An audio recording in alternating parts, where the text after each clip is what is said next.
Hallo.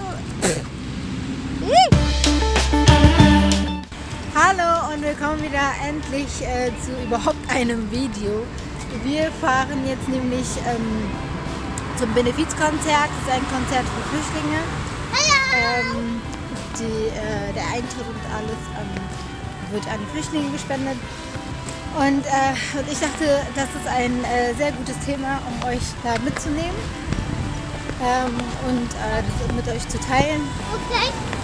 Genau, und deswegen wünsche ich euch jetzt ganz viel Spaß. Sorry, ich muss gerade ein bisschen auf die Straße achten. Ganz viel Spaß beim Video.